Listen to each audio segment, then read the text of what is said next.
We bring into our post-game show Kings assistant coach Brock Sawyer. Brock, second straight game that the team has been shut out, second straight game by a 3-0 score.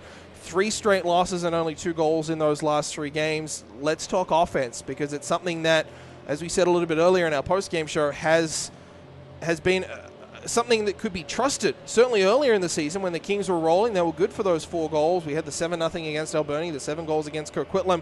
It seems to have completely dried up here at the moment. It looks that way. I mean, obviously, it's you can't win if you can't score. I think we said that last game after Cowichan. But no, I think we need to generate more. We need to pay the price to get to the front of the net and get that greasy goal. I mean, we're slow to react. We're not anticipating, and off the rush, we're not generating much with the middle lane drive to push D back and pay the price to get to the dirty areas to score. I know Zach talked about this with you through 20 minutes worth of play, but the shots on goal, I mean, you're spotting teams essentially 2-1 through 20 minutes worth of play, and we have talked ad nauseum over the last kind of 6 games, 8 games, about the start. I mean, you can say it's mental, you could say it's preparation, but I mean, this is kind of game after game where the Kings are behind the 8 ball. Yeah, it's definitely not fun. I mean, it's hard to play catch up, and I mean, obviously in the first period there, they get 2 power plays because we're not moving our feet and taking care of those penalties. So obviously, shots are gonna inflate a bit when they have the man advantage. But no, I mean, like I just said, we got to create more off the rush and more down low, and we just got to get after it. I mean, we're complacent right now. We're not winning too many one-on-one battles, and that's evident in our play and our lack of I'd say will to score goals. It changed a little bit throughout the game, but certainly through 20 minutes worth of play, Penticton sat right back. And that was kind of the playbook on them going in, a very passive forecheck. They'll let you come at them, and then they'll force the mistake at the red line or at their blue line and take it back the other way. What kind of adjustments did that kind of force the Kings into making? Because particularly against Victoria and a little bit against Cowichan last weekend, we saw quite the opposite. We saw an aggressive forecheck, guys getting flushed out from behind the net.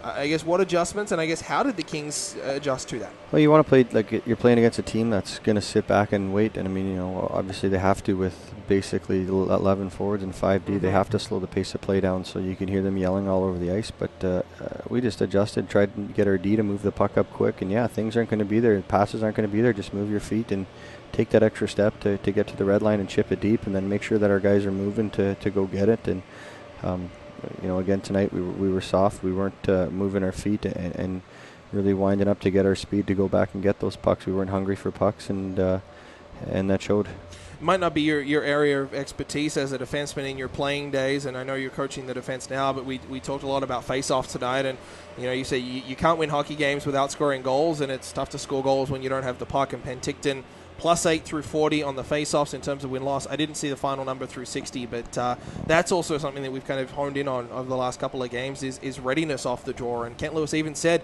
he'd love to see something, quick shot on goal off the draw to try and generate something when we were talking power play. Well, it's, face-offs, they're such a, important part of the game, and I think we haven't been draw ready. I mean, every guy knows their assignment off the draw, and we shouldn't have guys asking, what do you want me to do? And just find your guy and stay with him. I mean, that's just lack of focus and not being really in the game. So, I mean, face-offs are important. Obviously, we need to generate more chances and get the puck going in our favor and hang on to it a bit more. And, I mean, when we have the puck, I think we've shown we're a dangerous team and can really generate some offense from off a cycle or getting our shots through to the net. But, no, tonight we weren't as hungry as we should have been on pucks. I mean, you look at it, we did, push some pucks towards the net there late in the third and get our feet moving in our transition, which I thought we were a little bit better in. But, for the most part, we just need to get the puck moved up the ice quicker and really get on it and pay the price to go, like I said, to go to the net and generate our chances. I mean, we can't wait for it to happen. We need to make it happen. I want to talk about 3 positives that I want to take away from tonight's game. Aside from the empty netter there at the end, I thought the Kings were very good on Brodzinski, Conway, and Jost, the Vees top line tonight. Yeah, no, obviously, shut them down, did a good job for that. I think they just factored in on the power play goal and the empty netter, if I'm not mistaken. I only have them down. I only have them down on the empty netter. So that's a positive. I mean, task 2 D-men and Kohlhauser and Ball to shut those guys down. I thought they did a good job, and then Hazy switched their line played against him in the third after Betts had done Betts' line had done the first 2 periods. So, Yeah. no, I mean, the guys did a great job at really neutralizing their attack. I mean, obviously they had some chances to score, and you can see the way they move the puck around quick and how they generate off the cycle and stuff like that.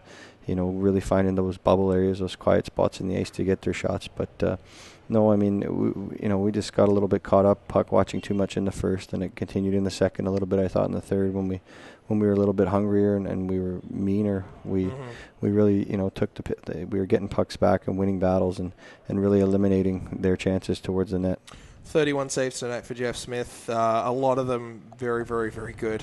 There seemed to be a very concerted effort to shoot high on him because he was very busy with the glove up top tonight. No, I mean, it seems like every day, we're up here talking about Smitty. I mean, what more can you say about him? He's just a guy that goes about his business, whether he wins or loses. He's a competitor, and obviously he's not too happy about tonight. But, I mean, at one point we're going to have to look back and thank him and really just get one of those wins again where we're scoring goals and we're making it easy for him. I mean, he's stolen games for us tonight, and I think the last 2 have been he's been a little snake bit with some some breakdowns on our players' end and allowing them to score. So, I mean, he gives us a chance to win every night, and that's what you expect in a number 1 goalie, and he's been awesome for us. Final thing I wanted to talk about from tonight before we move ahead to a quick 2-game road trip to Vancouver Island midweek is the black jerseys.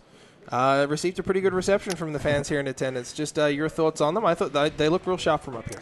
Yeah, I mean, it's a nice little dash of a color in there, a little mix up for our fans, and yeah, I thought they looked sharp. I mean, I was fortunate enough to put one on today and walk in the dressing room and let the guys see it, and they were kind of in awe. So, no, I mean, it's always fun to have a third jersey and something new, and I know the guys were excited to get in them. So. Is there a schedule for them, or will this just be kind of dabbled in as the Kings see fit? Because I know when the NHL teams, there's a schedule released and fans kind of look forward to it. Is there anything like that yet, or is this to be determined? To be determined. Yeah, I would say no. I'm not sure. I mean, enough. Obviously, after they'll be in the wash today, get some bad mojo? juju off of them, and get them clean, and hopefully get back to working them when we do. But no set plans for when we'll wear them, and but no, they do look sharp. I mean, obviously can't influential on the design, so. No, they're awesome, so thanks to Bauer for getting those to us. Let's talk about a road trip which is schedule-wise an exact mirror from what kind of started this spiral. 3-game skid here now with the 3-0 loss to the Penticton Vees. A chance, I mean, it's cliche, but a chance for redemption. You go back into Cowichan where you lost on Saturday night. You go back into Victoria, a chance to get back at a 5-2 loss on Friday night. A situation, 2 divisional games, 2 teams you're familiar with, 2 teams you've seen recently, 2 teams you can really do your homework on.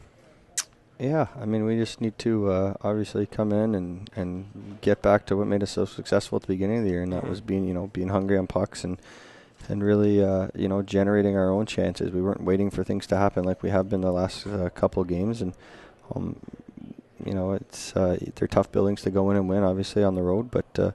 I mean, like you said, we just played him last weekend, so we're going to go down and play him again, and just get after it. That's all we can really do is take care of our own game and worry about us and not worry about what teams are going to do and how they're going to do it. I mean, I think we've played them. So obviously, a second time playing Victoria and our third time playing Cowichan, so we know what to expect. We know how they're going to score and how they're going to generate their offense, and we just need to take care of ourselves and worry about our effort and our mental game. And we need to bring our A game mentally and physically and go in those buildings and play our brand of hockey, and hopefully at the end of the day it's on the scoreboard in our favor. A solemn Brock Sawyer, not only because of the 3-0 loss to the Penticton Vees tonight, but have to put the Blue Jays hat away for another year. The Jays falling by a score of 4-3. Thank you.